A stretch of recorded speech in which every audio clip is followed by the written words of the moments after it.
Jack Sullivan's coffee mug shattered against the hardwood floor as Martha's scream tore through the quiet Montana morning. His weathered hands instinctively reached for the shotgun mounted above the door. "Jack! Oh, my God! Jack!" Martha's voice cracked with terror from the front porch. He burst through the screen door, weapon raised, only to freeze at the sight before him. Ranger, their loyal German shepherd, stood rigid at the bottom of the porch steps, his muzzle and chest dark with blood. But it wasn't the blood that stopped Jack's heart. It was what Ranger was dragging by the scruff of its neck, a bear cub. No more than 30 pounds, limp and bloodied. "Don't move," Jack whispered to Martha, who stood trembling against the porch railing, Ranger's eyes locked with Jack's. The dog's teeth remained firmly but gently clenched around the cub's scruff. When Jack took a single step forward, a deep, warning growl rumbled from Ranger's throat. Leave a like and share your thoughts in the comments, along with the city you're watching. From now, let's continue with the story. The Sullivan Ranch sat on 40 acres of rugged Montana land, just 30 miles from Glacier National Park's eastern boundary. Jack had purchased it after retiring from 30 years with the Billings Fire Department, his body bearing the scars of countless rescues and his mind carrying even more.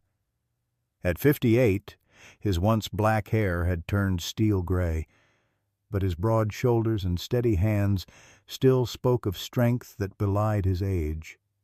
Martha Sullivan had been a trauma nurse for just as long, meeting Jack when he'd brought in a child from a house fire. After 3 decades of marriage, her soft brown eyes carried the same compassion that had drawn him to her, though worry lines had deepened around them. She'd taken to ranch life with surprising ease, tending to her vegetable garden and the small collection of chickens with the same care she'd once shown patients. Their daughter Abigail Abby, to everyone who knew her, had recently returned from a 6-month photography assignment tracking wolves in Yellowstone. At 26, she had her father's height and her mother's gentle eyes, but a spirit entirely her own. Wildlife photography had taken her around the world, but something about her parents' new beginning had drawn her home. Then there was Ranger. The German shepherd had come into their lives 4 years earlier, already trained as a search and rescue dog. Jack had been volunteering with the local ranger station, and when Ranger's previous handler moved east, Jack couldn't bear to see the dog reassigned to a stranger. From the beginning, Ranger had shown intelligence that sometimes seemed almost human. But everything changed with last summer's wildfire. The blaze had swept through the forest west of their property with terrifying speed. Ranger's mate, a gentle shepherd mix named Sadie, and their 6 puppies had been staying at the neighbor's property when the fire line suddenly shifted. By the time Jack realized the danger, Ranger was already gone, racing toward the inferno.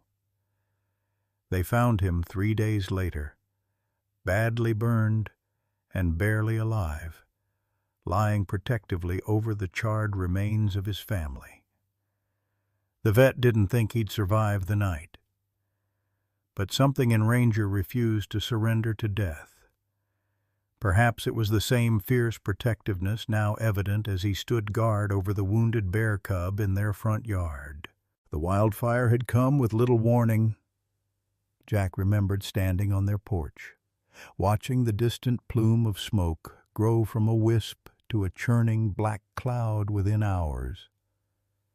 The wind had shifted suddenly, and what had been a controlled burn 20 miles away became a monster charging across the drought-stricken landscape. "I still dream about it," Jack said quietly to Abby one evening shortly after she'd returned home. They sat on the porch swing, watching Ranger patrol the perimeter of their property, as he did every evening at sunset. The sound mostly. People think fire is quiet from a distance, but it roars like a freight train when it's coming for you. Jack had loaded Martha and their most precious belongings into the truck. But Ranger had become frantic, barking and circling. Their neighbors, the Hendersons, had been watching Sadie and the 6-week-old puppies while the Sullivans attended a wedding in Billings. The fire wasn't supposed to reach their area, but the radio warnings had grown increasingly urgent. "We're evacuating," Sam Henderson had said over the phone, his voice tight with barely controlled panic. "Loading the horses now, but we can't find your dogs. Sadie took the puppies somewhere." Before Jack could stop him, Ranger had bolted, following some invisible trail toward the Hendersons' property. Jack had tried to follow in the truck, but the sheriff's blockade stopped him. The air was already thick with smoke and ash, the sky an apocalyptic orange-black. "You can't go that way," the deputy had insisted. "Fires jumped the road. Nothing's surviving out there." For 3 days, Jack refused to leave the evacuation center. Martha stayed by his side. Her nurse's training put to use helping evacuees with smoke inhalation while Jack joined search teams looking for stranded residents. But always, his eyes scanned for a familiar German shepherd. On the 3rd day, a Forest Service helicopter spotted something moving slowly along a creek bed in a burned-out section. Jack convinced them to take him up. What he saw from the air made his heart stop a dark shape pulling itself along the blackened ground. They found Ranger collapsed beside the remains of the Hendersons' shed. His paws were burned raw, his once glossy coat singed and matted. Beneath him, in a last desperate act of protection, lay Sadie and their puppies. The veterinarian later said Sadie had died from smoke inhalation, the puppies tucked against her body in their final moments. Ranger had tried to drag them to safety one by one, but the fire had been too fast, too fierce. "He shouldn't have survived those burns," Dr. Thompson had told them. "I've never seen an animal with that will to live." For weeks afterward, Ranger had lain motionless in their living room, responding to neither food nor affection. Jack had to carry him outside to relieve himself, and Martha carefully applied salves to his burned paws and side. The physical wounds eventually healed, leaving bare patches in his once perfect coat, but something in Ranger's eyes remained different. The playful spark was replaced by a watchfulness, an intensity that never quite disappeared. "He's looking for them," Abby had said during her brief visit after the fire. "He doesn't understand they're not coming back." Now, as Jack stared at the bear cub bleeding on their property, something clicked into place. Ranger wasn't confused or rabid. He was saving something that, like him, had lost everything. "Martha." "Wait," Jack said, lowering his shotgun. "Look at his eyes." Martha clutched the porch railing, her knuckles white. "Jack, that's a wild bear. Ranger's gone crazy. We need to call animal control before someone gets hurt." But Jack took another cautious step forward. "He's protecting it, Martha." Just like he tried to protect Sadie. Abby emerged from the house behind them, camera hanging from her neck as always. She assessed the situation with the calm observation that made her such a good wildlife photographer. "Dad's right," she said quietly. "Look at how he's holding it by the scruff. Like a puppy. He's not hurting it." Martha shook her head. "It doesn't matter. We can't have a wild bear here. What happens when its mother comes looking?" A soft whimper came from the cub, and Ranger gently lowered it to the ground, nudging it with his nose. The cub was badly injured. A deep gash ran across its shoulder, and one paw was mangled. "I don't think its mother is coming," Abby said, her trained eye taking in the cub's condition. "Look at how thin it is, and those injuries aren't fresh." Jack made a decision. "We need to help them both inside. Martha, call Eleanor Thompson. The vet—" Martha stared at him. "Jack Sullivan, have you lost your mind? That's a wild animal. And right now, it's a dying wild animal that our dog has decided to save," Jack replied firmly. "We can figure out the rest later." It took nearly an hour to coax Ranger into allowing them near the cub. Jack spoke in low, even tones, the same voice he'd used approaching trapped victims in burning buildings. Abby set up an impromptu examination area in the barn, laying out clean towels and the first aid kit. Martha, despite her protests, filled basins with warm water and gathered the medical supplies she kept for emergencies, old habits from nursing dying hard. Dr. Eleanor Thompson arrived just as they managed to get the cub settled in the barn. A no-nonsense woman in her 60s who had treated the livestock and pets of 3 counties for 40 years. She took in the scene with a raised eyebrow, but no comment. "Well, Jack Sullivan," she finally said, kneeling beside the unconscious cub. "When you said emergency, I was expecting one of your horses, not a black bear cub." She glanced at Ranger, who lay pressed against the cub's uninjured side. "And I certainly wasn't expecting to see this old hero playing nursemaid." "Can you help it?" Jack asked. Eleanor's practiced hands moved over the cub, checking vital signs. Male, probably 5 months old. Severely dehydrated, infected wounds. She looked up gravely. "This little one's been suffering for days. Whatever happened to him wasn't recent." "Will he make it?" Abby asked. "Can't say for certain." Eleanor prepared an injection of antibiotics.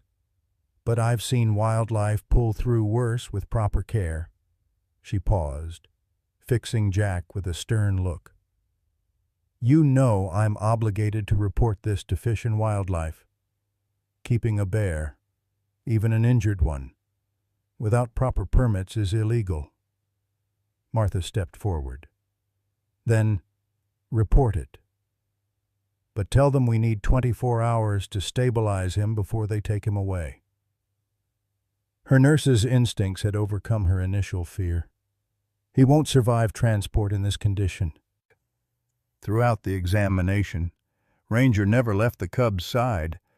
When Eleanor needed to clean the wounds, Ranger watched with anxious attention but made no move to interfere, as if understanding this pain was necessary for healing. That first night, Jack insisted on sleeping in the barn. Martha brought him a thermos of coffee and a sandwich around midnight, finding him sitting on a hay bale, watching Ranger curled protectively around the sedated cub. "You really think he knows what he's doing?" Martha asked softly, sitting beside her husband. Jack nodded. "Ranger's never done anything without a reason. Martha, he saw something in this cub that needed saving." "Sheriff Watson will be here first thing tomorrow," she reminded him. "Along with someone from Fish and Wildlife. They'll take the cub." Jack's weathered hand found hers in the dim light. "Then we have until morning to figure out why this matters so much to Ranger." In the corner, on a bed of fresh straw, Ranger lifted his head at the sound of his name. His dark eyes reflected the lantern light, watchful and determined. The bear cub stirred in its drugged sleep, making a soft mewling sound. Immediately, Ranger curled tighter around it, his muzzle resting gently on the cub's head. Sheriff Dale Watson arrived precisely at 7 the next morning, his patrol vehicle kicking up dust as it rolled down the Sullivans' long driveway. Behind him followed a green Forest Service truck with Wildlife Management emblazoned on its door. Jack watched their approach from the porch, coffee mug in hand, steeling himself for the confrontation ahead. "Morning, Jack," Sheriff Watson called as he stepped out, adjusting his hat against the morning sun. Dale had known Jack for nearly 20 years, their friendship forged during joint rescue operations when Jack was still with the fire department. "Martha called in quite a situation last night. Appreciate you coming yourself, Dale," Jack replied, descending the steps to shake the man's hand. From the Forest Service truck emerged a younger man in a crisp uniform, his posture suggesting authority despite his age. "Tyler Brooks, wildlife officer," he introduced himself with a firm handshake. "I understand you've got an injured black bear on your property." "In the barn," Jack confirmed, noticing how Officer Brooks's hand hovered near his tranquilizer gun. "But there's more to this situation than you might expect." Martha and Abby joined them, and together they walked toward the barn. Jack explained Ranger's behavior as best he could, though he could see the skepticism growing on Officer Brooks' face. "With all due respect, Mr. Sullivan," Brooks interrupted, "dogs don't rescue wild bears. Your shepherd probably saw it as prey and brought it back wounded. It's actually common predatory behavior that gets interrupted." "Ranger isn't a hunter," Abby countered firmly. "He's search and rescue trained. And if you knew his history—" "I'm sure your dog is special to you, ma'am," Brooks cut in. "But we need to handle this by protocol. That cub needs specialized wildlife rehabilitation. And the mother could be anywhere, potentially dangerous." They reached the barn doors and Jack paused. "Before we go in, I need your word you won't just tranquilize and remove the cub immediately. Our vet says it's too weak for transport." Sheriff Watson nodded. "Let's assess the situation first. Tyler, these are good people who know animals." Inside the dim barn, they found Ranger alert and on his feet, standing guard over the still sleeping cub. Dr. Thompson had returned early that morning to check on her patient and administer another round of antibiotics. She nodded at the newcomers but continued her examination. "Remarkable," she commented as Officer Brooks approached cautiously. "The infection's already responding to treatment. This little one's a fighter." Brooks knelt to examine the cub from a safe distance, his professional demeanor momentarily cracking as he studied the injuries. "These wounds," he said, frowning, "they're not consistent with natural injuries. The shoulder laceration is too clean, almost like a knife wound." "And there's something else," Abby said, moving closer. "Show him, Dr. Thompson." The veterinarian gently turned the cub's head, revealing a band of raw, irritated skin around its neck. "This is a collar wound," she explained. "Something tight was removed recently, causing this abrasion." Brooks's expression changed dramatically. "A collar, you're certain. 40 years treating livestock." "Doctor," Thompson replied dryly. "I know a collar wound when I see one." Sheriff Watson leaned in for a closer look. Someone was keeping this bear illegally. More than that, Brooks said, his voice suddenly serious. We've been tracking reports of wildlife trafficking in this region for months. 2 weeks ago, wildlife cameras caught images of individuals moving cages near the North Ridge. We suspected they were trapping and selling cubs to private collectors. Jack glanced at Ranger, who remained vigilant beside the cub. So this cub was stolen from the wild, and its mother was likely killed, Brooks confirmed grimly. Poachers typically eliminate the mother to take the cubs. They're worth tens of thousands on the black market. Martha's hand flew to her mouth. That's horrible. But how did Ranger find it? The sheriff asked, scratching his head. And why would he bring it here?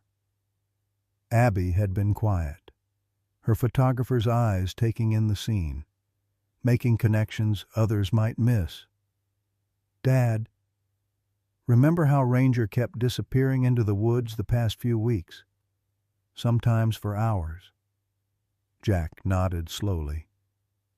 I figured he was patrolling. He does that since the fire. What if he wasn't just patrolling? Abby suggested, kneeling beside Ranger and gently stroking his scarred flank. What if he found the poacher's camp? Maybe he's been watching them. That's a stretch, Officer Brooks said skeptically. No dog could understand. You don't know Ranger, Jack interrupted. After the fire, he searched for his family for days. He understands loss better than most humans I know. Dr. Thompson finished bandaging the cub's paw and stood up with a groan, her knees protesting. Whatever the case, this cub needs at least a week of care before it can be safely transported to a rehabilitation facility. And based on its condition, I'd say it escaped or was abandoned by whoever had it captive. Officer Brooks ran a hand through his hair, clearly conflicted between protocol and the unusual circumstances. I'll need to call this in to my supervisor. We might want to set up surveillance if there are traffickers operating nearby. So the cub stays? Martha asked, surprising everyone with the hope in her voice. Just yesterday she had wanted nothing to do with a wild bear on her property. Temporarily, Brooks conceded, until it's stable enough to transport. But this isn't a permanent solution. Mrs. Sullivan, wild animals need specialized care. Sheriff Watson clapped a hand on Jack's shoulder. I'll coordinate with state police about the trafficking angle. This could be the break we've been looking for to catch these guys. As the officials stepped outside to make their calls, Abby knelt beside Ranger, examining him with new eyes. You knew exactly what you were doing, didn't you? Boy, she whispered. Ranger's intelligent eyes met hers, and for a moment, Abby felt he was trying to communicate something crucial. She reached for her camera, documenting the wound around the cub's neck and its overall condition. Years of wildlife photography had taught her to notice patterns, and something about this situation felt deliberately orchestrated. When the officials returned, a plan had been formed. Officer Brooks would file a report, but recommend the cub remain under Dr. Thompson's care at the Sullivan Ranch until strong enough for transport. Sheriff Watson would increase patrols in the area in case the traffickers returned looking for their escaped merchandise. Dr. Thompson would visit daily to monitor the cub's health. I've also called Dr. Emma Reynolds, Brooks added. She's our regional wildlife biologist specializing in bear behavior. She'll want to examine the cub and determine the best rehabilitation approach.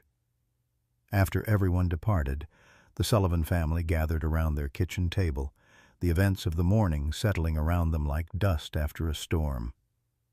So we're keeping a bear cub in our barn, Martha said, shaking her head in disbelief. If you'd told me yesterday this would happen, I'd have said you were crazy. Jack reached for her hand across the table. Just temporarily. But I think there's something important happening here. Martha, Ranger has never steered us wrong." "I've been thinking," Abby said, scrolling through the photos on her camera. "Those disappearances Ranger's been making into the forest. I'm going to follow his trail tomorrow, see where he's been going." "Not alone," Jack said firmly. "If there are poachers out there, it's not safe." "I'll go with her," Martha volunteered, surprising them both. When they stared at her, she shrugged. "What, I was raised in these mountains too, you know. And I want to understand what's happening with our dog." Back in the barn, Ranger maintained his vigil. When Jack brought him food, he ate quickly before returning to the cub's side. The little bear had awakened briefly, fearful and disoriented, but something in Ranger's presence seemed to calm it.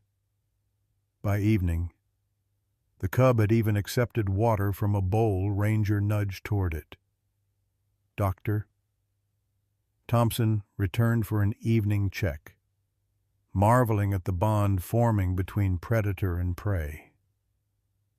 "In 40 years of veterinary practice," she told Jack, "I've never seen anything like this. That dog has decided this cub is his responsibility."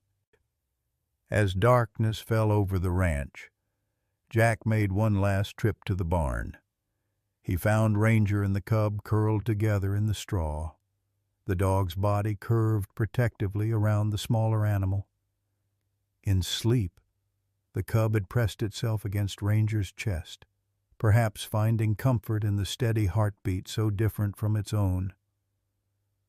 "You found another lost soul, didn't you, boy?" Jack whispered, settling onto the hay bale for another night's watch.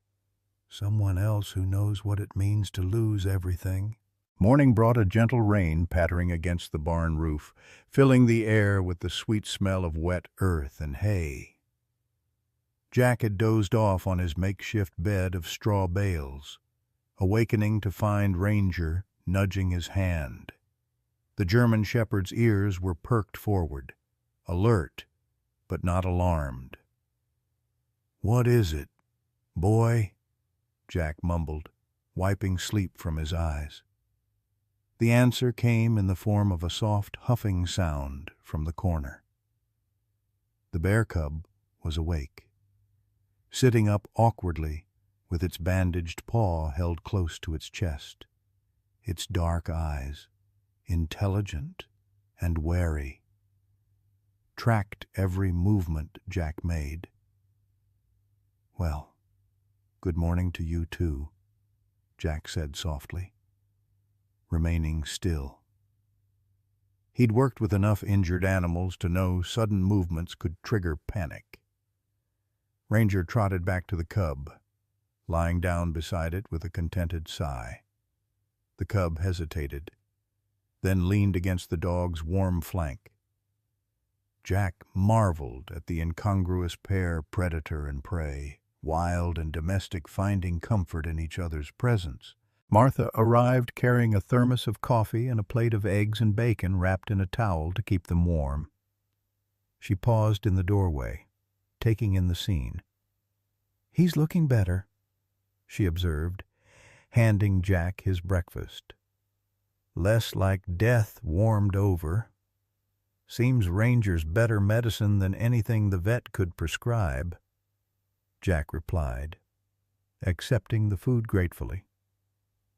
"Thanks for this, and for not kicking me out to sleep in the house." Martha's lips quirked into a smile. "After 40 years of marriage, I know better than to try separating you from a creature that needs help." Her expression softened as she watched Ranger and the cub. "Though I never thought I'd be harboring a bear on my property. Temporary situation," Jack reminded her around a mouthful of eggs. "Wildlife Service will take him once he's stronger." "Him," Martha repeated thoughtfully. You're already thinking of it as a him instead of an it. Jack hadn't realized the shift in his language. Guess I am. The barn door creaked open wider as Abby entered, camera already in hand. "How are our patients this morning?" she asked, snapping a few photos of the unlikely pair. "Cub's awake and alert," Jack reported. "No signs of fever that I can tell." Abby approached slowly, kneeling a few yards away. "Has he eaten anything?" "Not yet. Dr. Thompson said she'd bring some suitable food when she comes by later." Abby studied the cub through her camera lens, her photographer's eye catching details others might miss. "Look at his eyes. Dad, that's not just fear, there's intelligence there. He's assessing us." "Bears are smart creatures," Jack agreed. "That's what makes them so dangerous in the wild." "But he's just a baby," Martha said, surprising Jack with the protectiveness in her voice. "Probably terrified and in pain." Jack glanced at his wife with newfound appreciation. Just yesterday she'd wanted nothing to do with the wild animal in their barn. Now she was defending it. "Dr. Reynolds should be here around noon," Abby said, checking her watch. "I'm going to hike up to the North Ridge before then. See if I can find where Ranger might have found him." "Not alone," Jack said firmly, echoing his concern from the previous day. "I'll take the rifle," Abby assured him, "and stay on our property. I just want to check Ranger's usual routes." Jack nodded reluctantly. His daughter had grown up in these mountains and knew how to handle herself, but the thought of armed poachers operating nearby set his nerves on edge. After Abby departed, Jack and Martha spent the morning carefully approaching the cub, letting it grow accustomed to their presence. Dr. Thompson arrived mid-morning, carrying a cooler of specialized formula. "Forest Service sent this over," she explained, preparing a mixture in a shallow bowl. "It's similar to what they use at rehabilitation centers, high in protein and fat to help him regain strength." They watched anxiously as she placed the bowl near the cub. Ranger immediately sniffed it, then nudged the cub gently, as if encouraging it to eat. After several tense minutes, hunger overcame caution, and the cub began lapping at the mixture. "Well, I'll be," Dr. Thompson said with satisfaction. "Your dog's quite the nurse." "He understands suffering," Jack said quietly, watching Ranger's attentive supervision of his charge. Dr. Thompson checked the cub's wounds, pleased with the lack of inflammation. "The antibiotics are working. Another few days and he should be strong enough for transport." "Transport where?" Martha asked. "There's a wildlife rehabilitation center near Missoula that specializes in orphaned bear cubs," Dr. Thompson explained. "They'll keep him until he's old enough to release back into the wild, with minimal human contact to prevent imprinting." Jack noticed how Martha's expression fell slightly at this news. Though she nodded in understanding, something had shifted in his practical, pragmatic wife since yesterday. The bear cub was working its way into her heart, just as it had with Ranger. Around noon, they heard vehicles approaching. Dr. Reynolds had arrived, accompanied by Officer Brooks and, unexpectedly, a local news van. "I tried to stop them," Brooks apologized as they walked toward the barn, "but word got out about a dog rescuing a bear cub. Human interest story. Apparently." Dr. Emma Reynolds was younger than Jack had expected, perhaps in her early 40s, with streaks of premature gray in her dark hair and the weathered complexion of someone who spent most of her time outdoors. She carried herself with quiet authority, shaking Jack's hand firmly. "Fascinating situation you have here, Mr. Sullivan," she said, her eyes bright with scientific curiosity. "Officer Brooks filled me in on the details. May I see them?" Inside the barn, Dr. Reynolds observed the dog and cub interaction with professional interest, taking notes and occasionally murmuring into a small recorder. The news crew had been firmly denied entry, kept at a distance by Officer Brooks, who explained that stress could harm the cub's recovery. "The collar abrasion confirms our trafficking suspicions," Dr. Reynolds said after her examination. "We've been tracking a sophisticated operation that targets bear cubs, wolf pups, and other charismatic species for private collections, primarily overseas. They're particularly active in this region because of the border proximity." "How did they catch him without getting killed by the mother?" Martha asked. Dr. Reynolds' expression darkened. "They shoot the mother first, usually. Cubs are easy to capture afterward." She paused, watching how the cub pressed against Ranger when she moved too quickly. "Your dog's behavior is remarkable. Canids and ursids are natural competitors in the wild. This level of nurturing across species is highly unusual. Ranger lost his own family in a fire last year," Jack explained. "His mate and 6 puppies." Understanding dawned in Dr. Sir Reynolds's eyes. Grief and empathy aren't exclusively human emotions, Mr. Sullivan. Animals, particularly intelligent ones like canines, experience complex emotional responses to loss. She made another note.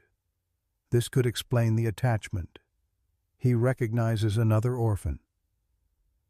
As the day progressed, local interest in the story grew. Several neighbors drove by slowly, hoping for a glimpse of the odd pair. Sheriff Watson called to report that state police were increasing patrols around the park boundary, looking for signs of the trafficking operation. Abby returned late afternoon, mud-splattered and thoughtful.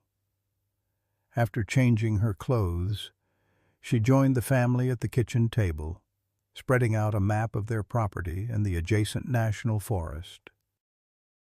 "I followed Ranger's usual trail up toward Blacktail Ridge," she explained, tracing the route with her finger. "About 3 miles in, I found something interesting." She pulled out her camera, showing them photos of a small clearing with distinctive tire tracks and what appeared to be drag marks in the mud. "Someone's been using heavy equipment up there," Jack observed, studying the images. "Recently, too, judging by how fresh these tracks look." "There's more," Abby said, scrolling to another image that showed a scrap of heavy-duty netting caught on a tree branch. "This is the kind of transport netting used for wildlife relocation. But it's not Forest Service issue, it's unmarked." Dr. Reynolds, who had joined them for coffee while continuing her observations, leaned forward with interest. "This matches what we've been finding at other suspected trafficking sites. They use portable enclosures and transport equipment designed to look official enough not to raise suspicion. And look at this," Abby continued, showing a close-up of distinctive paw prints in soft mud. Bear tracks, adult and cub, and nearby. She scrolled to show canine tracks. Ranger was there, watching them. Jack sat back, pieces falling into place. So, Ranger found the poacher's operation and was monitoring it. When he had a chance, he rescued the cub. "It's almost impossible to believe," Officer Brooks said, shaking his head. "A dog planning a rescue operation." "Not planning exactly," Dr. Reynolds clarified. but dogs can form intentions and take deliberate action, especially highly trained ones with search and rescue background.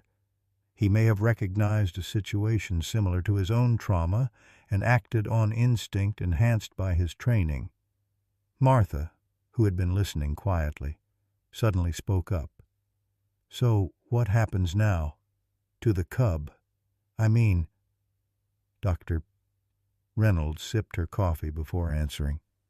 "Normally, we'd transfer him to a rehabilitation facility immediately. However, given the unique circumstances and his potential value as evidence in a trafficking case, I'd like to propose an alternative." She outlined a plan that surprised them all. The cub would remain at the Sullivan Ranch under Dr. Reynolds' supervision, with daily veterinary care from Dr. Thompson.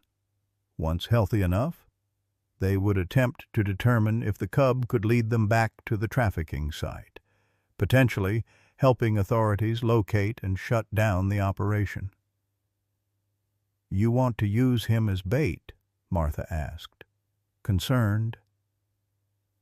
"Not exactly," Dr. Reynolds assured her. "More like a witness. Bears have excellent memory and spatial awareness. If he can lead us back to where he was held, with proper law enforcement present, we might catch these poachers in the act."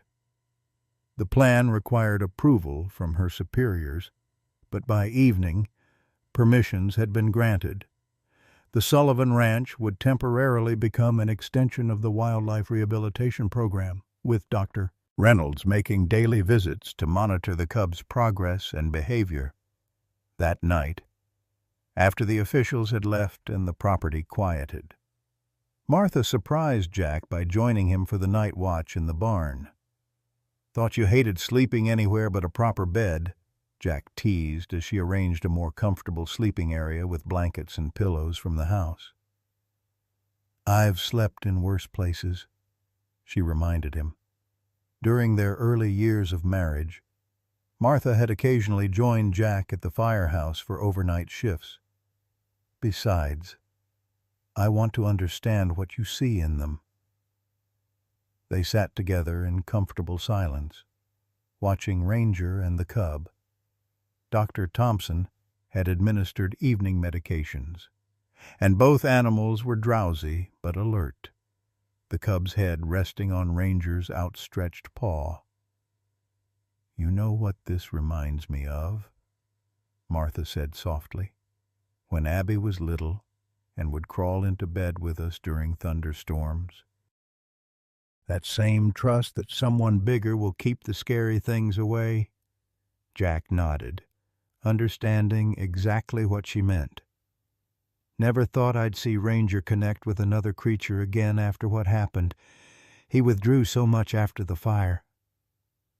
"Grief does that to you," Martha said. "Closes you off. Makes you afraid to care again. Maybe he needed someone who understood that particular pain."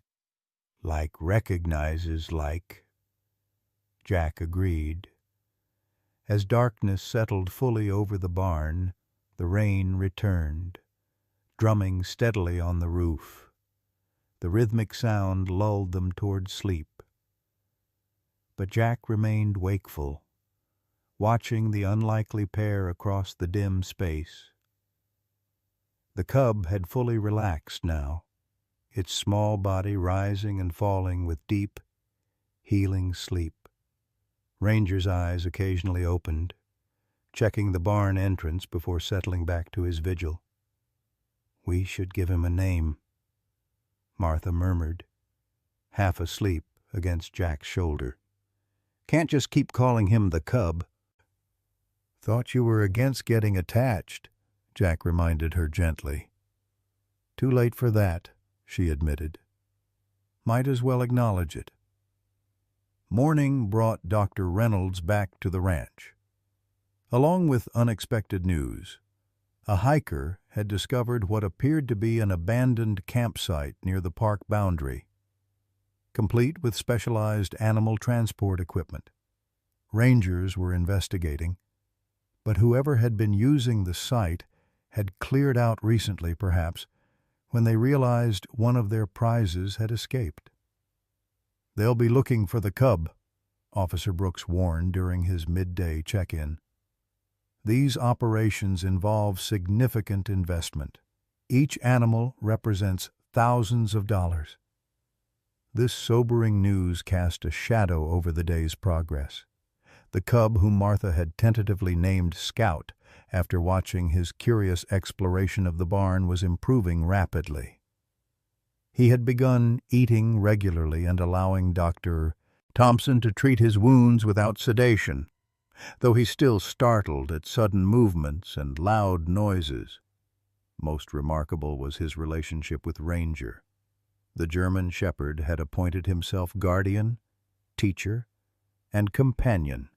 He showed extraordinary patience, lying still when Scout clambered awkwardly over him with typical cub playfulness, or nudging food toward him when Scout seemed uninterested in eating. "It's like watching a parent with a child," Abby observed, documenting their interactions. Her editor at National Geographic had expressed interest in the story, pending its resolution. By the 5th day, Scout had graduated from formula to solid foods and was moving more confidently despite his still healing paw. Dr. D. Reynolds spent hours observing and taking notes, occasionally consulting with colleagues via video call, showing them the unusual interspecies bonding. "We're witnessing something quite extraordinary," she told the Sullivans. "There are documented cases of cross-species adoption and nurturing in the wild, but usually between more closely related animals. This level of care between natural competitors defies conventional understanding." On the 6th day, news arrived that state police had arrested 2 men at a gas station near the Canadian border. They had transport cages in their vehicle containing 3 wolf pups and a bobcat kitten. Under questioning, they admitted connection to a larger trafficking operation but refused to give details about their employers. "They're afraid," Sheriff Watson explained during his visit.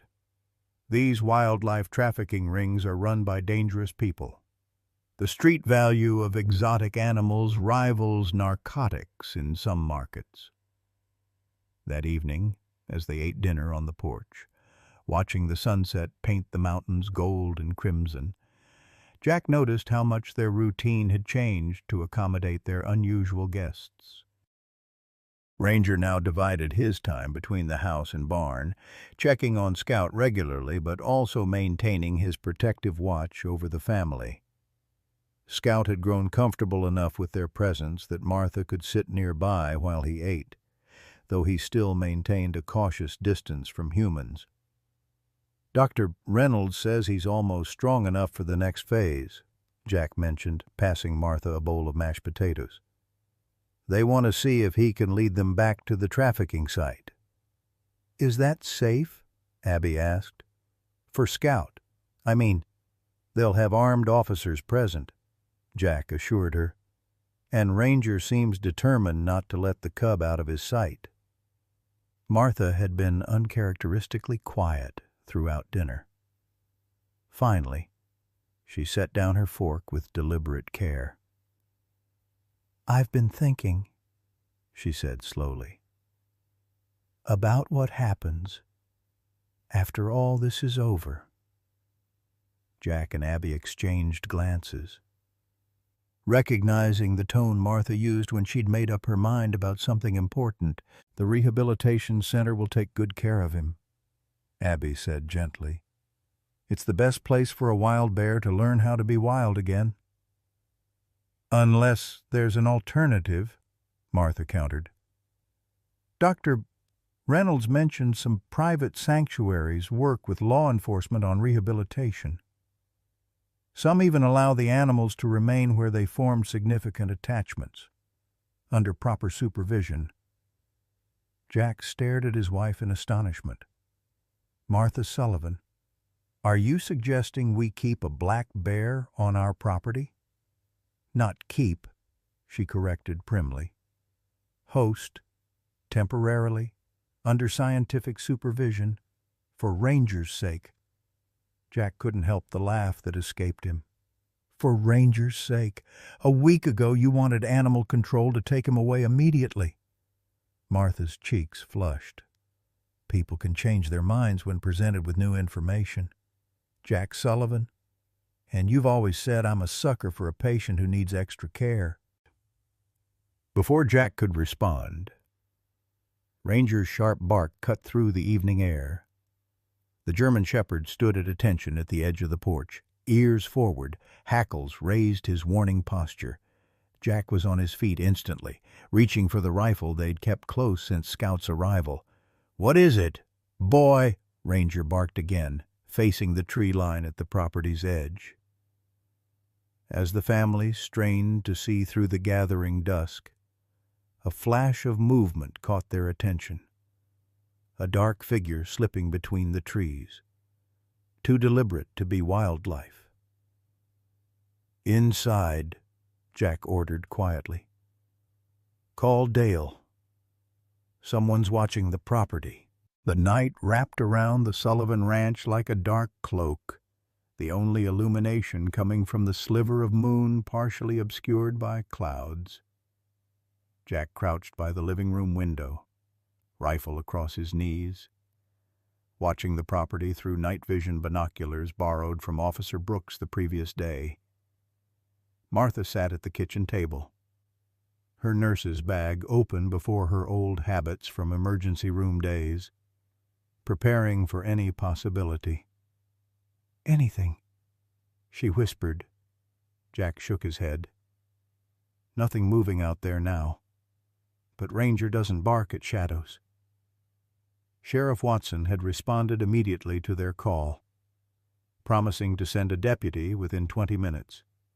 State police had also been notified, but the nearest available officers were over an hour away, monitoring another potential trafficking site. "Where's Abby?" Jack asked, suddenly realizing his daughter wasn't in the house. "Barn," Martha replied, her voice tight with worry. "She went to check on Scout when Ranger started barking." Jack swore under his breath. "She shouldn't be out there alone." "I told her that," Martha said, reaching for the shotgun they kept for predator protection. "You know your daughter, stubborn as her father." A soft scratching at the back door made them both freeze. Jack raised his rifle, but relaxed when he recognized Ranger's distinctive whine. Martha opened the door cautiously, and the German shepherd slipped inside, his demeanor broadcasting urgency. "What is it, boy?" Jack whispered, kneeling to check the dog for injuries. "Where's Abby?" Ranger whined again, turning in circles before heading back to the door, his intent clear. "Follow me." "We need to wait for Dale," Martha protested as Jack checked his rifle. "If someone's out there after the cub, Abby's in the middle of it," Jack replied grimly. "I'm not waiting." Martha's jaw set in determination. "Then I'm coming too." They followed Ranger through the darkness, moving as quietly as their aging joints allowed. The German shepherd led them not toward the barn as expected, but along the tree line that bordered their eastern property. Jack spotted the beam of a flashlight flickering through the trees ahead, moving erratically, as if whoever held it was running. A sharp crack split the night, unmistakably a gunshot, followed by Abby's voice crying out in alarm. Jack broke into a run, caution forgotten. Martha kept pace, the shotgun ready in her hands. They burst through the underbrush into a small clearing to find Abby backed against a tree, her camera clutched to her chest, facing two men in dark clothing. One held a flashlight, the other a revolver now pointed at Jack. "Drop it, old man," the armed man growled. "Or the girl gets it first." Jack froze, assessing the situation with the calm clarity that had served him through 30 years of emergency response. The men were 30 feet away, partially obscured by shadows, too far for him to rush them before the gun could fire. "Take it easy," Jack said, slowly lowering his rifle to the ground. "Whatever you're after, it's not worth killing over." The man with the flashlight sneered. "That's where you're wrong.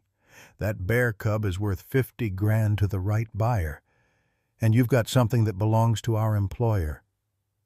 "The cub is evidence in a federal wildlife trafficking investigation," Abby said, her voice remarkably steady despite the gun pointed in her direction. "There are already arrests being made. Whatever you're being paid, it's not worth a federal prison sentence." "Shut up," the armed man snapped, taking a step closer. "Where's the cub?"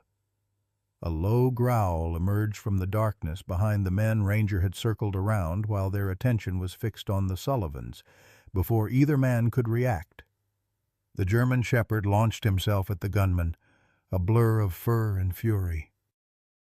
The impact sent the man sprawling, his weapon discharging harmlessly into the air. Jack seized the moment, diving for his rifle while Martha leveled the shotgun at the second man. "Don't move," she commanded. Every inch the no-nonsense trauma nurse who had faced down drunk and violent patients for decades. But the second man had already pulled a weapon of his own, a small pistol that gleamed dully in the scattered moonlight. He fired wildly toward Ranger and the struggling gunman, the flash temporarily blinding in the darkness. Ranger yelped in pain, the sound cutting through Jack like a physical blow. Without conscious thought, he shouldered his rifle and fired a warning shot over the second man's head. "Next one won't miss," he promised, his voice deadly calm. "Drop the gun." The distant wail of sirens finally pierced the night, Sheriff Watson's deputy approaching at last. The second man hesitated, then tossed his pistol aside in disgust. "Hands where I can see them," Martha ordered, keeping the shotgun trained on him while Jack rushed to Ranger's side. The German shepherd lay panting on the forest floor, blood darkening his front leg. The first man remained pinned beneath him, Ranger's teeth still locked on his arm despite the injury. "Good boy," Jack murmured, quickly examining the wound. "Just a graze. You'll be okay." He looked up at Abby, who had already zip-tied the second man's hands with the restraints she carried in her photography vest for securing equipment. "Are you hurt?" She shook her head, face pale in the moonlight. "I was checking motion sensor cameras I'd set up along the property line when I spotted them heading toward the barn. I tried to get photos of their faces, and they saw the flash." The deputy's vehicle skidded to a stop on the access road, flooding the area with headlights. Moments later, Officer Brooks arrived as well, having been alerted by Dr. Reynolds about potential poacher activity in the area. As the authorities secured the scene and called for medical assistance for Ranger and the bitten suspect, Jack pieced together what had happened. The men were hired muscle for the trafficking operation, sent to recover the escaped bear cub after their colleague's arrest near the Canadian border. They had been watching the property for at least a day, planning to take Scout during the night. "Where is Scout now?" Jack asked Abby as a Forest Service medic tended to Ranger's wound. "Still in the barn," she replied. "I locked him in the reinforced stall when I heard Ranger barking. But Dad—" She hesitated, glancing toward Officer Brooks, who was interviewing the suspects. "These guys weren't working alone. I heard them on a radio before they spotted me. Someone else was coordinating them." Jack's blood ran cold at the implication. If these were just hired hands, the actual operators of the trafficking ring might still be nearby, and they now knew exactly where to find Scout. "We need to move the cub," he told Officer Brooks when the young man finished his initial questioning. "Tonight. It's not safe here anymore." Brooks nodded grimly. "Already on it. Dr. Reynolds is arranging emergency transport to a secure facility. State police are setting up roadblocks on all access roads to this area." Martha joined them, her face lined with worry. "How's Ranger? Flesh wound?" Jack assured her. "Bullet grazed his shoulder. He'll be sore, but okay." "He saved our lives," Abby said quietly, watching as the medic finished bandaging the shepherd's leg. Ranger sat stoically through the treatment, his eyes never leaving the path back to the barn, as if worried about his charge despite his own injury. "Let's get back to Scout," Jack decided. "I don't like leaving him alone with poachers in the area." They returned to the barn as a convoy of official vehicles began arriving. State police, more wildlife officers, even FBI agents specializing in international trafficking operations. The Sullivan Ranch had suddenly become the center of a major law enforcement operation. Dr. Reynolds met them at the barn door, her expression grave. "Scout's secure, but agitated. He seems to sense the danger." Inside, they found the bear cub pacing the reinforced stall, standing up on his hind legs to peer over the half door whenever someone approached. When Ranger limped in, Scout immediately calmed, dropping to all fours and approaching the partition separating them.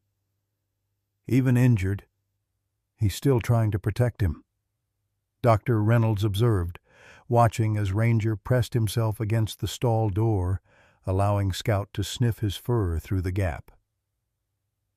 "What's the plan?" Jack asked, as law enforcement officers set up a perimeter around the property. "We move Scout within the hour," Dr. Reynolds explained. "Special transport vehicle is on its way from Helena.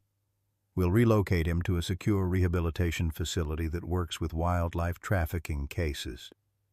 Martha's face fell slightly at this news, though she nodded in understanding. "It's for the best. He'll be safer there." Jack squeezed her hand. "We always knew this was temporary, Martha." As preparations continued around them, Abby downloaded the images from her camera to her laptop, reviewing what she'd captured before being discovered. Among the photos of the poachers were several clear shots of their faces and a partial license plate of a vehicle hidden deeper in the woods.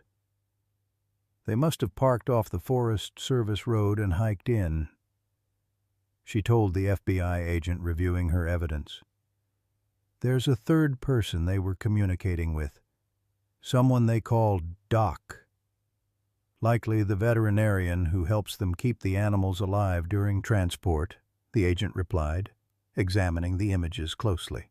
"These operations usually employ someone with animal handling experience." Outside, the wind picked up, bringing with it the distant rumble of thunder. A storm was approaching, complicating the already tense situation. Officer Brooks conferred with Sheriff Watson and the state police lieutenant, their expressions growing increasingly concerned as they studied weather radar on a tablet. "What's wrong?" Jack asked, joining them by the patrol cars. "Storm front moving in faster than expected," Sheriff Watson explained. "Heavy rain, possible flash flooding in the low areas. The transport vehicle might not make it through if Miller's Creek rises." Jack knew the danger immediately. Miller's Creek crossed the only road leading to their remote property. During heavy rainfall, it could quickly become impassable, potentially stranding them or worse, preventing law enforcement reinforcements from arriving if needed. "How long until the storm hits?" he asked, studying the darkening horizon where lightning now flickered intermittently. 30 minutes, maybe less," the lieutenant replied. "We're trying to expedite the transport, but realistically, we might be stuck here until morning." The implications hung heavy in the air. If the transport couldn't reach them before the creek flooded, they would be isolated with a valuable black market commodity that dangerous people were actively trying to recover. The poachers they'd captured were just the advance team. The actual operators could be planning their own attempt at any moment. "We need to secure the property," Jack decided, falling back on his firefighter training. "If we're going to be cut off, we need defensible positions and clear sight lines." As if to emphasize the urgency, a brilliant flash of lightning illuminated the entire ranch, followed almost immediately by a deafening crack of thunder. Scout whimpered from inside the barn, a plaintive sound that tugged at Jack's heart despite the tension of the moment. "He's scared of storms," Martha observed as they hurried back inside. "The thunder must sound like gunshots to him." Ranger, despite his injury, had somehow managed to push open the latch on Scout's stall and was now curled protectively around the trembling cub. "Doctor." Reynolds started to separate them, then stopped, recognizing the calming effect Ranger had on the young bear. "Let them be," she said softly. "Scout trusts him. In this situation, that trust might be our best asset."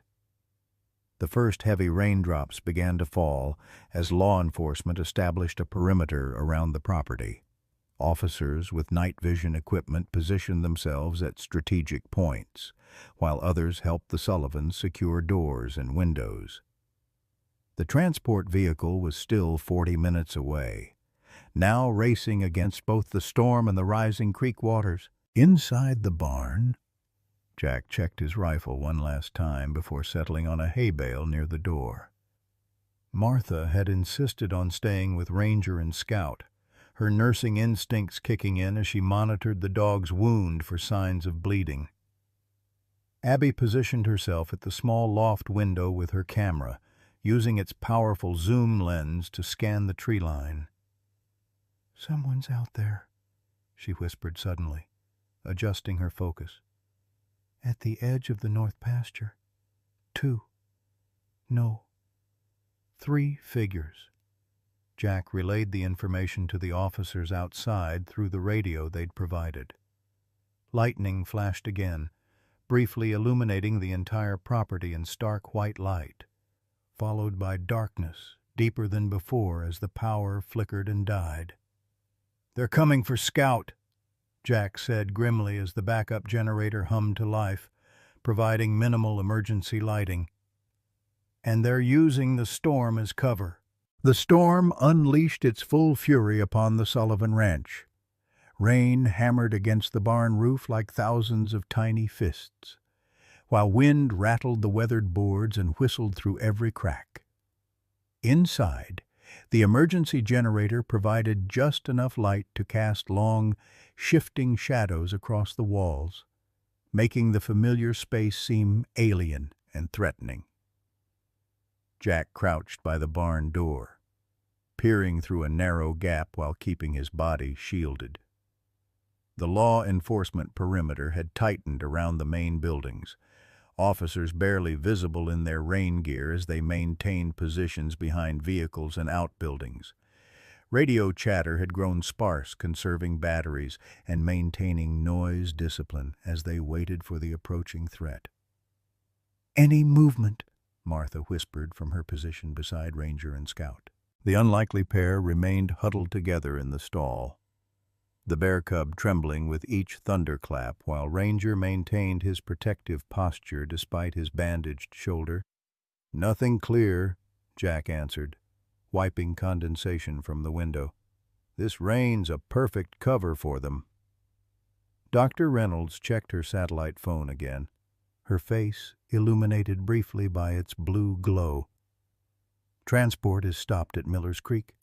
Water's already over the roadbed. They can't risk crossing until it recedes." "Which means we're on our own until morning," Sheriff Watson confirmed, joining them after conferring with his deputies outside. "State Police helicopter can't fly in this weather either." The situation had deteriorated rapidly in the past hour. What had begun as a routine wildlife trafficking case had escalated into a dangerous standoff. The two men captured earlier had finally revealed under questioning that their operation was far larger than authorities had suspected, an international ring with buyers across Asia and the Middle East, willing to pay hundreds of thousands for rare North American species. "These aren't just poachers," Agent Morales from the FBI had explained. "They're organized crime with significant resources. They've invested too much to simply walk away from a valuable asset like a bear cub." A sharp crack, not thunder, but the distinctive sound of a branch breaking under weight caused everyone in the barn to freeze. Jack raised his hand for silence, straining to hear over the storm. Another sound followed.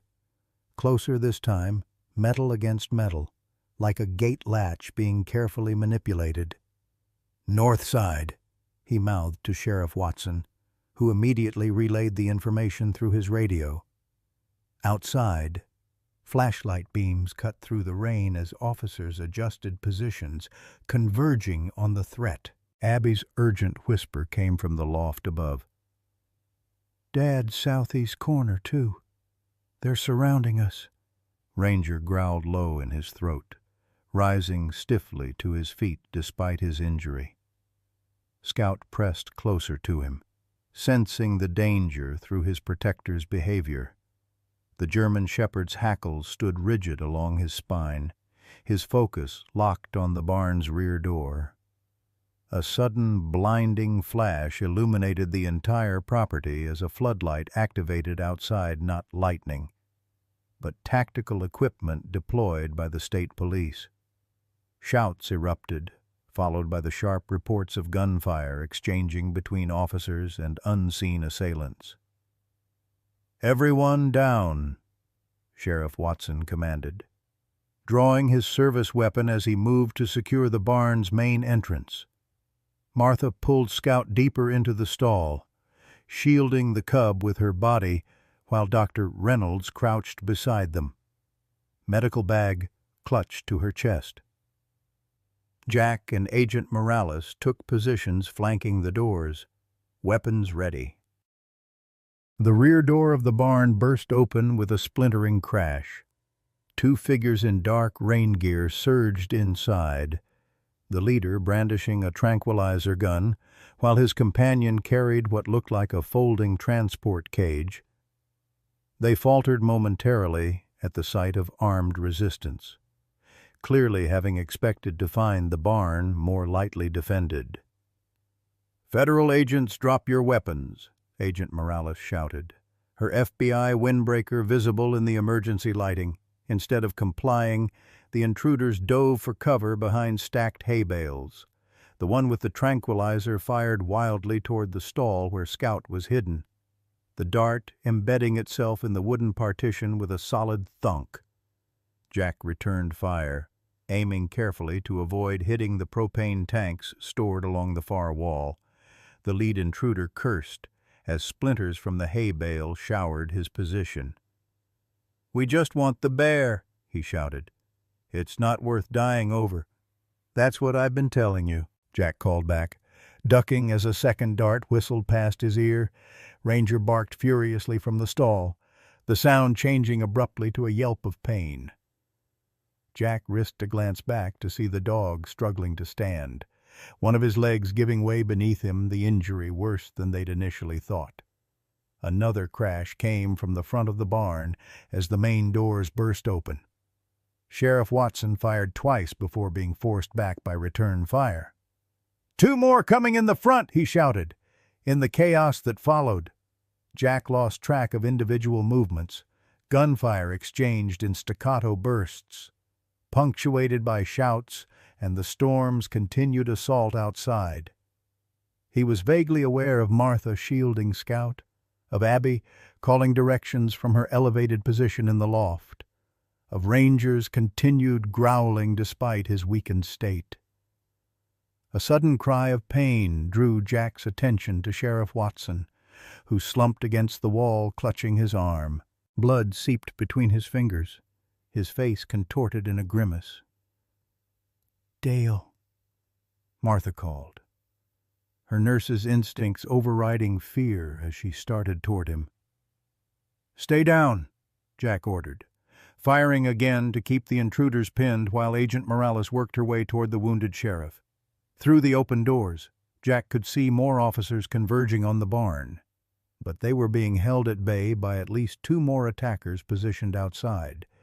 They were surrounded, outgunned, with a wounded officer and civilian family members trapped in the crossfire. "We can negotiate," called a new voice, calm, authoritative, with a slight accent Jack couldn't place. "No one else needs to be hurt. Just give us the bear." And we disappear. "That's not happening," Dr. Reynolds shouted back.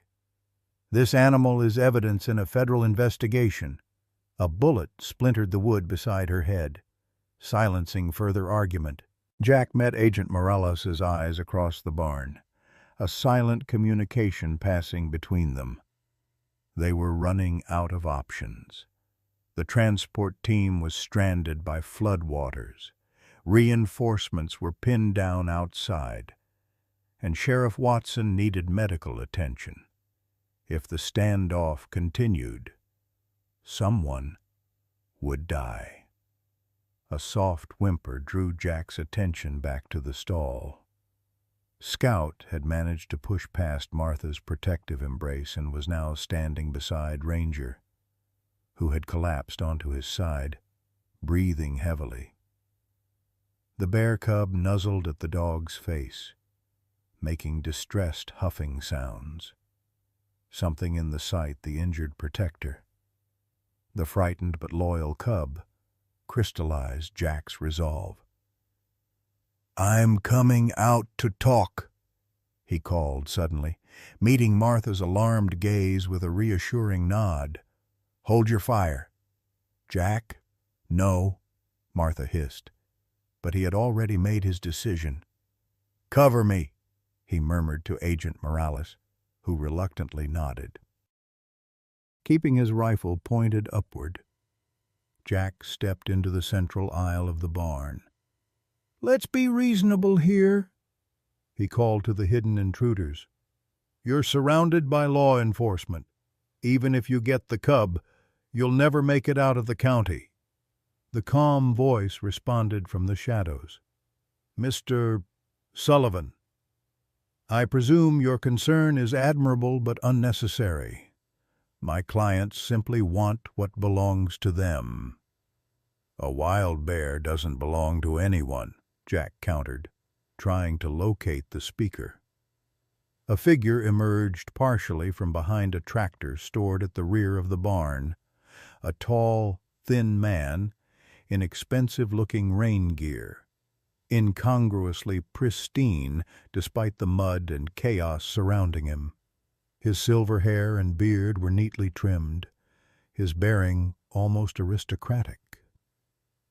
"You misunderstand the situation," the man said, adjusting his glasses.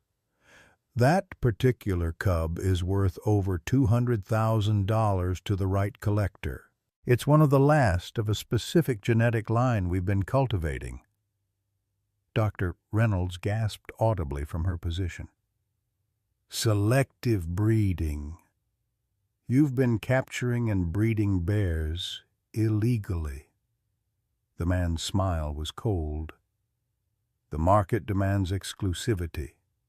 Doctor, now, I suggest you all cooperate before this unfortunate situation escalates further." As if to emphasize his point, a shot rang out from outside, followed by a cry of pain from one of the officers. Jack's grip tightened on his rifle as he realized the true extent of what they were facing: not just poachers, but a sophisticated criminal enterprise with resources to rival law enforcement. "I can't let you take him," Jack said, knowing how futile the words sounded. Lightning flashed again, illuminating the standoff in stark white light. In that frozen moment, Jack saw Scout limping toward him, dragging his still-bandaged paw, having somehow escaped Martha's protection. The cub moved with purpose, positioning himself beside Jack as if making his own stand behind him. Ranger struggled to his feet, swaying but determined as he staggered forward to join them, dog and bear cub, standing together against those who would harm them. The silver-haired man's expression darkened. "How touching," he said coldly, raising a hand to signal his men. "But sentiment won't save any of you." A deafening crack split the air, not gunfire, but thunder directly overhead, so powerful it seemed to shake the very foundations of the barn. In that momentary distraction, the tableau shifted. Scout, sensing the silver-haired man's malevolence, let out a sound unlike anything they'd heard before. Not quite a growl, not quite a roar, but something primal that raised the hair on Jack's arms. Ranger, despite his injury, lunged forward with startling speed, placing himself between the cub and the threat. The silver-haired man stumbled backward, momentarily unnerved by the shepherd's ferocity. That instant of confusion was all the opportunity Agent Morales needed. She emerged from cover, weapon trained on the leader. "Federal agent, everyone on the ground, now." Outside, a new sound cut through the storm, the distinctive whump, whump of helicopter rotors. A powerful spotlight swept the property as a black helicopter materialized through the rain, hovering impossibly low despite the dangerous conditions. "FBI Tactical Unit," Sheriff Watson called out, his voice strained but triumphant. "They got through." The silver-haired man's composure cracked. "Fall back," he shouted to his men, already retreating toward the rear door. "Take the vehicles." Jack dropped to one knee, pulling Scout close while keeping his rifle trained on the fleeing intruders. Ranger stood his ground, teeth bared, refusing to yield an inch despite the blood now seeping through his bandages. Within moments, the barn was swarming with tactical officers in full gear, securing the scene with practiced efficiency. The poachers outside had been subdued or scattered by the helicopter's arrival, their coordinated assault disintegrating in the face of overwhelming force. "They're running for the North Ridge," reported a breathless officer, rain dripping from his tactical helmet. "Teams are in pursuit. Roadblocks in place on all exit routes." Dr. Dar Reynolds rushed to Scout and Ranger, medical bag already open. "Let me see him," she insisted, gently examining Ranger's reopened wound. "He's torn his stitches. We need to stop this bleeding." Martha was already there, her nurse's training taking over as she applied pressure to the wound. "Brave, foolish dog," she murmured, tears mingling with rainwater on her cheeks. "Just like your stubborn master." Jack found himself shaking with delayed adrenaline, the rifle suddenly heavy in his hands. Abby appeared at his side, camera still clutched protectively against her chest despite the chaos. "I got him, Dad," she said quietly, showing Jack the display screen. There, in perfect clarity, was the silver-haired man's face. Every word, every threat. They can't deny any of it now. As law enforcement secured the scene and medics tended to Sheriff Watson's injury, Jack gradually pieced together what had happened. The helicopter belonged to an FBI tactical team that had been diverted from Great Falls when the severity of the situation became clear. They had risked the dangerous flight conditions, skimming just above the treetops to avoid the worst of the storm. "Miller's Creek was impassable," explained the tactical team leader, a compact woman with captain's bars on her collar. "But we weren't about to leave you folks hanging, not with civilians in the crossfire." The silver-haired man identified as Dr. Anton Keller, a former zoologist with a record of ethics violations, had been captured trying to reach a hidden vehicle on the property's northern boundary. His operation, it turned out, was even more sophisticated than they had suspected. He's been breeding specific color variations of bears, wolves, and mountain lions for years, Dr. Reynolds explained, reviewing documentation found on one of the captured men, creating artificially rare specimens to command higher prices, the wildlife equivalent of designer dogs, but with endangered species. "And Scout?" Martha asked, still cradling Ranger's head in her lap as Dr. Thompson administered antibiotics and restitched his wound. Dr. Reynolds smiled tiredly. "Scout is special. According to these notes, he's part of a rare color phase lineage that Keller has been cultivating. That's why they were so desperate to get him back. He represents years of illegal selective breeding." Jack looked down at the bear cub, who had finally collapsed into exhausted sleep against Ranger's good side. "He just looks like a regular bear cub to me." "That's the point," Agent Morales interjected, joining them after coordinating with the tactical team. "To the untrained eye, he's just another black bear. But to collectors who pay for exclusivity, those subtle genetic traits are worth hundreds of thousands." As the storm gradually subsided and dawn approached, a remarkable picture emerged through interrogation of the captured poachers. Ranger's actions hadn't been random at all. The dog had indeed been monitoring the poachers' activities for weeks, following their scent trails during his solitary expeditions into the forest. Based on the tracking data from Abby's wildlife cameras, Ranger was visiting the same location every few days. Dr. Reynolds said, spreading a map across the barn's workbench. "Right here, about 4 miles northeast of your property."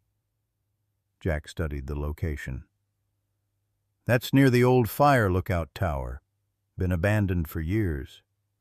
"Not abandoned recently," Agent Morales corrected him.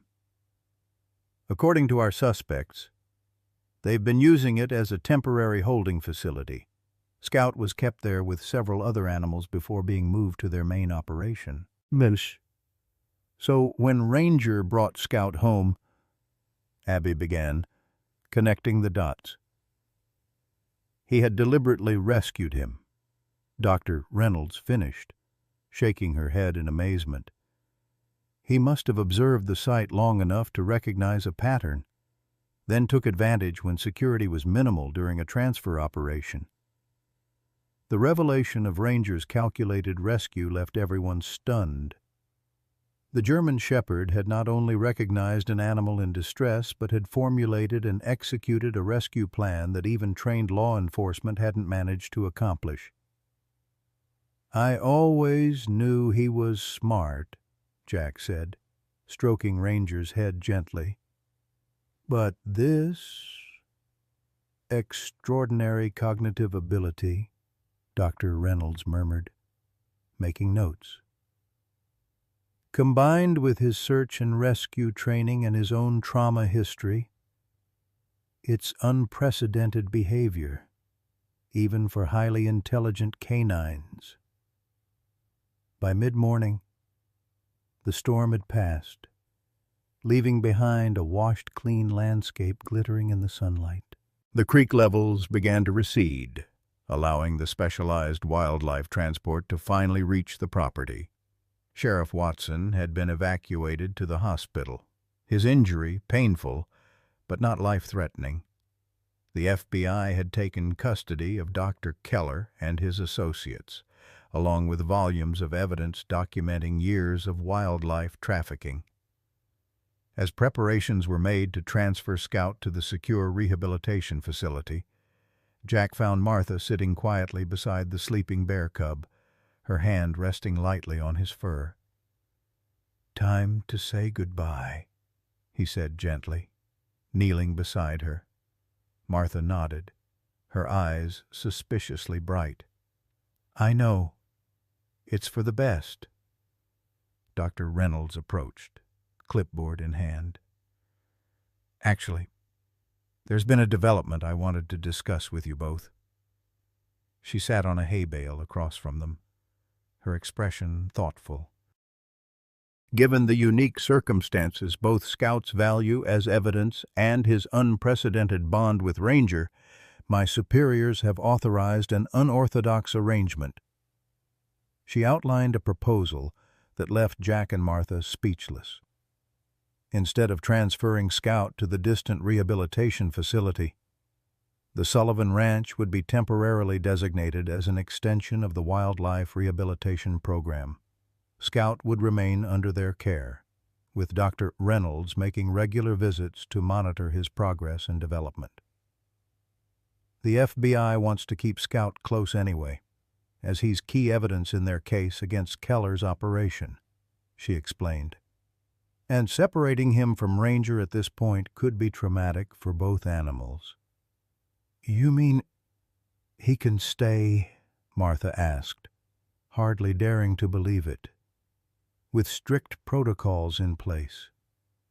Dr. Reynolds cautioned. "He's still a wild animal, and eventually he'll need to be prepared for release back into the wild. But yes, for now, he can stay." The news transformed the somber mood of the morning. As wildlife officers constructed a more appropriate enclosure attached to the barn, spacious, secure, but allowing Ranger-supervised access, Jack found himself standing with Abby at the edge of the property, watching the last of the law enforcement vehicles depart. "Did you ever think we'd end up harboring a bear cub?" he asked his daughter. Abby smiled, her camera raised to capture the activity around the barn. "After everything Ranger's been through, I think he deserves to keep the friend he chose." Jack nodded, watching as Martha directed the construction with unexpected authority, insisting on specific features for Scout's comfort. His practical, no-nonsense wife had become the bear cub's fiercest advocate overnight. "Your mother's gotten attached," he observed. "So have you, Dad," Abby replied knowingly. He couldn't deny it.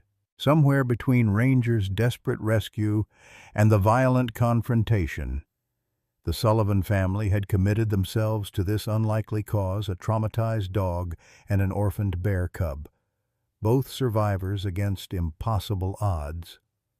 Later that afternoon, with the new enclosure completed and Scout settling into his improved accommodations, Dr. Reynolds took Jack aside to show him something on her tablet.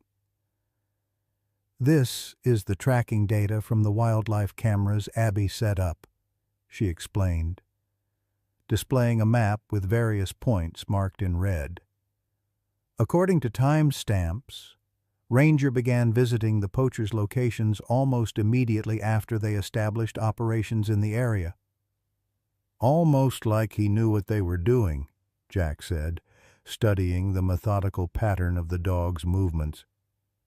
"There's more," Dr. Reynolds continued, swiping to a new screen. "These are Scout's identifying markers, the genetic traits Keller was breeding for."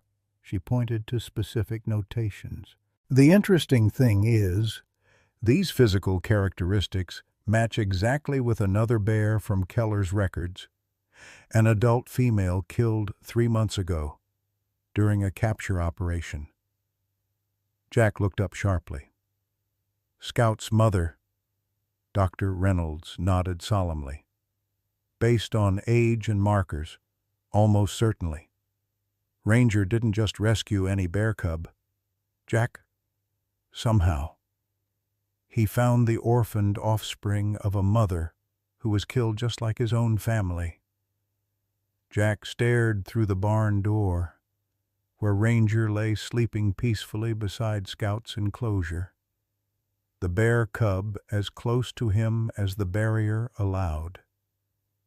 Two orphans, separated by species but united by loss, finding in each other something both had thought gone forever: family. Like recognizes like, Jack murmured, remembering Martha's words from days earlier. He knew exactly what he was doing all along. 1 year later, autumn painted the Montana landscape in fiery hues of gold and crimson. Jack Sullivan stood on his porch, steaming coffee mug in hand, watching the morning sun illuminate the specially constructed habitat that now occupied nearly an acre of their property. Inside the enclosure, a not-so-small anymore black bear was industriously dismantling a hollow log filled with hidden treats, his movements confident and purposeful. "He's getting big," Martha observed, joining her husband with her own cup of coffee. "Dr. Reynolds says he's right on track for his age." Jack nodded, a smile crinkling the corners of his eyes. 200 pounds now. Hard to believe he was that scrawny little thing Ranger dragged home. Scout had thrived under their care. The frightened, injured cub had grown into a healthy juvenile bear, his coat glossy black with the distinctive chest marking that marked his genetic lineage. The special permit allowing the Sullivans to host him had been extended twice, as Scout had become a central figure in the federal case against Dr. Keller's trafficking operation. "Where is Ranger this morning?" Martha asked, scanning the property, as if summoned by his name. The German shepherd appeared from around the barn, trotting with the slight limp that remained from his injury. Despite the veterinarian's concern that he might never regain full mobility in that leg, Ranger had adapted to his limitation with characteristic determination. Now 7 years old, silver beginning to frost his muzzle, he carried himself with the quiet dignity of a warrior who had seen battle and survived. Ranger approached the habitat fence, sitting attentively as Scout abandoned his log to lumber over. The bear pressed his nose against the mesh, huffing softly in greeting. Ranger's tail swept the ground in response, the two animals communicating in a language developed over months of companionship. "Still amazes me," Jack murmured. "A dog and a bear, best friends." "Not just any dog," Martha corrected him. "Our hero." The case against Dr. Keller and his international trafficking ring had made headlines across the country. 17 people in 3 countries had been arrested, and over 30 illegally captured animals recovered. Scout had become something of a celebrity, his unusual story catching public attention and raising awareness about wildlife trafficking. Abby's photographs, published in National Geographic alongside her article about Ranger's remarkable rescue, had won her a prestigious award and launched her career to new heights. The Sullivan Ranch had adapted to its new role as a temporary wildlife rehabilitation site. Dr. Reynolds visited weekly, monitoring Scout's development and ensuring he maintained appropriate wild behaviors despite his unusual upbringing. The goal remained clear: eventual release back into the wild. When Scout reached maturity and the legal proceedings concluded, "Mail's here," Martha said, spotting the postal truck coming up their long driveway. "Probably more fan mail for Ranger and Scout." Jack chuckled. The story of the heroic dog and rescued bear had touched hearts nationwide, generating a steady stream of letters, drawings from children, and even small donations toward Scout's care. Sheriff Watson, fully recovered from his injury, joked that Ranger and Scout received more mail than the entire county government. Martha returned with a stack of envelopes and a large manila package. "Special delivery," she announced, examining the package's label. "From the U.S. Attorney's Office." Inside was a formal letter and a framed certificate. Jack read the letter aloud, his voice growing husky with emotion. "Dear Mr. and Mrs. Sullivan, we are pleased to inform you that the final defendant in United States v. Keller et al. Has accepted a plea agreement, bringing this landmark wildlife trafficking case to a successful conclusion. The evidence provided through your family's extraordinary efforts was instrumental in securing these convictions." Martha squeezed his arm as he continued.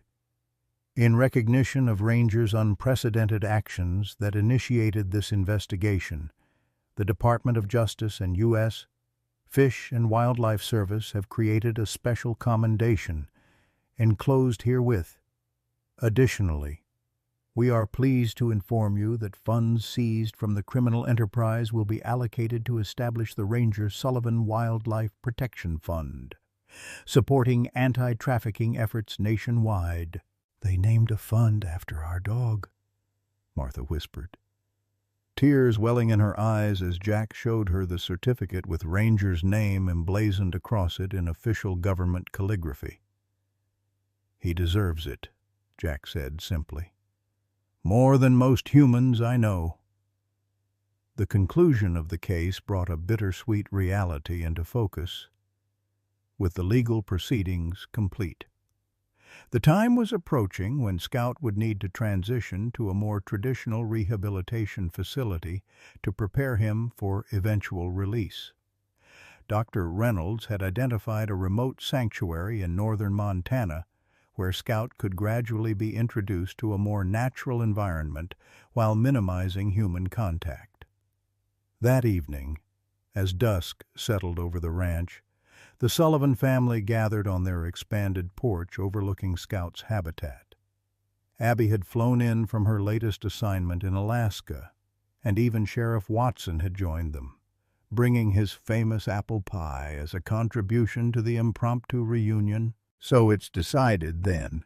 Abby asked, watching Scout forage in his enclosure while Ranger observed from his customary spot nearby. "Scout leaves next month." Jack nodded, his weathered hand finding Martha's. "Dr. Reynolds says it's time. He needs to be with other bears before winter if he's going to learn the skills he'll need in the wild." "I'm going to miss that troublemaker," Sheriff Watson said, shaking his head with a fond smile. "Never thought I'd say that about a bear."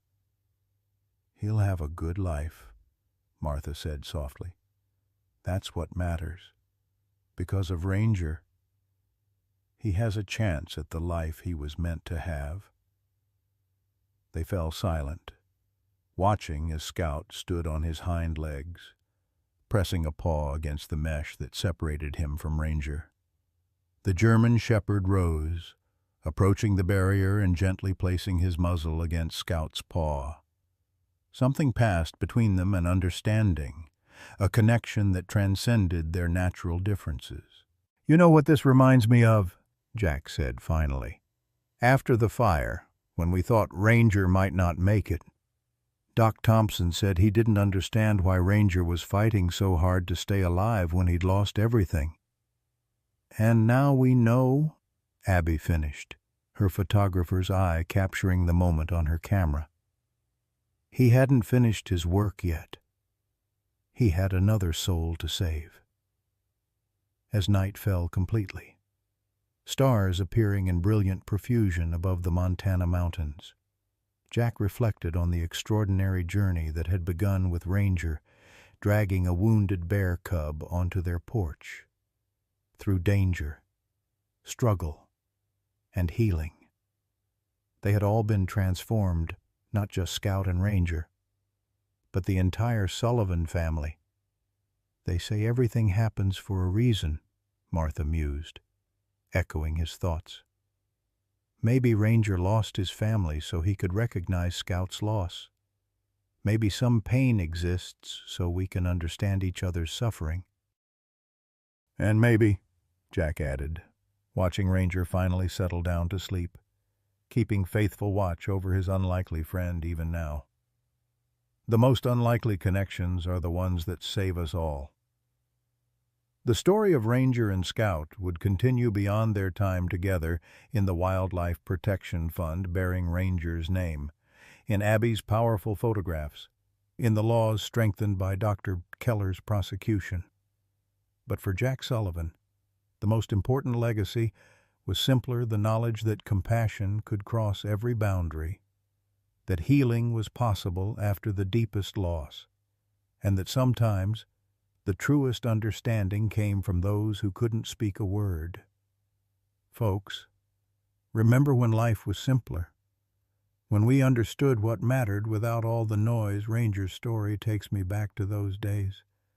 This loyal shepherd who lost everything, his mate, his puppies in that terrible fire, could have given up. Lord knows, many of us would have. But instead, he recognized another broken soul in that bear cub. Ain't that just like the best parts of our generation? We know about loss. Many of us have weathered job changes, empty nests, saying goodbye to parents, maybe even spouses. But like Ranger, we still have purpose. We still have love to give. When Jack and Martha Sullivan opened their hearts to that unlikely pair, they weren't just saving animals, they were reminding us that healing comes through connection, even with those different from ourselves. That sometimes the most important thing we can do is simply notice suffering and do something about it. No government program or fancy technology required just one heart recognizing another's pain. In a world that sometimes makes us feel forgotten or irrelevant, Ranger's story reminds us that our compassion, our experience, our willingness to protect the vulnerable, these things will always matter.